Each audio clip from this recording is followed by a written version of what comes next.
Well, talk about a political flip. The federal government is now pushing to stop undocumented students from getting in-state tuition. These laws were once considered bipartisan. Joining us now to discuss is Dr. Zachary Marschall, the editor-in-chief of Campus Reform.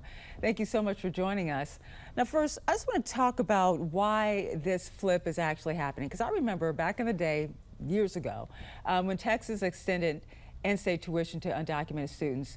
Of course, that recently changed. The Trump Justice Department filed that complaint against Texas. They really didn't fight it, and now those students will not receive in-state tuition. So where have we seen this break here? It has gone from red states kind of backing this issue to where we are today.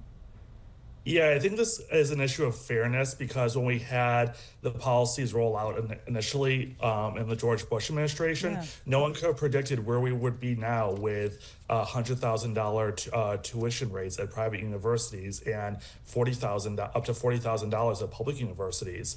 Also, we've had 4 years of the Biden administration just letting millions of people into the country without any accountability. So I think this is now about making it fairer for law-abiding American citizens, many of whom can't afford college. We have taxpayers subsidizing illegal immigrants, and only 30-something% of Americans have a college degree. It's not fair that people who work hard or can't afford college are subsidizing people's education after they broke the law. Well, you have Texas, the Trump administration, the Justice Department going after Texas, but they're targeting other states as well, I believe 3 other states. Do you think it's going to work in those states, or do you expect more of this to follow state to state to state?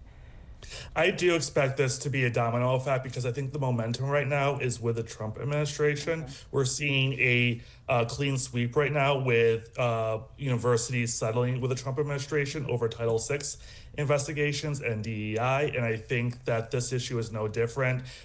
State governments and individual universities realize that we've had a broken system for years now. And I think there's now finally political and social will to rectify that. Well, let's look at the numbers real quick. Our producer found these numbers regarding out-of-state tuition. You kind of talked about just the high cost, and we all know the high cost of going to college is outrageous. 30 to 40,000 annually. This is out of state tuition. In-state tuition ranges from 10 to 12,000. You talk about what you're considering a fairness issue, but these students are living in state. We're talking about undocumented students who do live in state, and they will be getting the in-state tuition. Yes, absolutely. But we are also seeing pushes in previous years for illegal immigrant students to get in-state tuition, even when they were out of state. That has been a proposal. There's also been millions of dollars spent by universities for aid and services for illegal immigrant students. And there's also resources being put in to help deter ICE on campus when they are trying to investigate people on the campus. So it's not just the in-state tuition costs, it's also the amount of student fees, student tuition dollars from American citizens that's being used to create this special class of students, all of whom are not American citizens and who are not among the law-abiding Americans going to college and taking out loans or spending their hard-earned money to go to school. I want to talk briefly before we leave about the New York Times, an article about campus reform, because you've been on this program since we started 4.5 years ago, the National News Desk, now the National News Desk. And you've grown apparently from this New York Times article, and I find it so fascinating. And we have a sliver, we have your picture, that's the picture they used, but they said a tiny conservative news outlet pioneered what they're saying, the attack on higher education.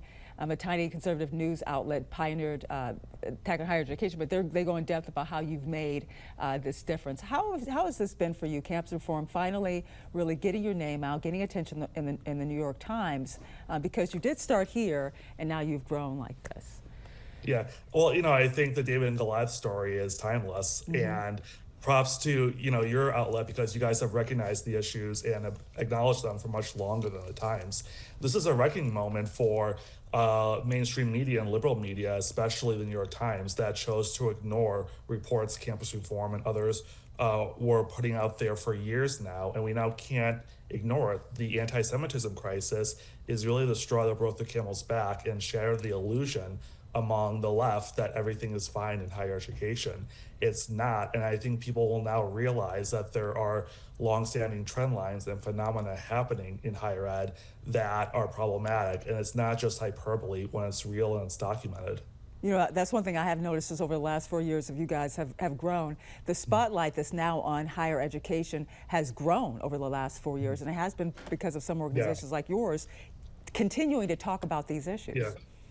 Yeah, exactly. I mean, everything that starts on campus never stays on campus. When we go back, 10 years ago, we saw the start of Black Lives Matter rhetoric, and that took 4 years to get off campus into the summer of 2020. We saw things around transgender ideology start 5 to 10 years before pronouns became a national debate. So this is not just cherry picking, as the left media would choose to accuse campus reform of doing. These are ideas being born in a factory of indoctrination and brainwashing, and we were the first to show the country that this is actually connected to the lives of all Americans, no matter if you're on campus or not. And I think New York Times is now learning its lesson. Well, thanks so much for joining us, Editor-in-Chief, Campus Reform, Zachary Marschall. Take care. Thanks.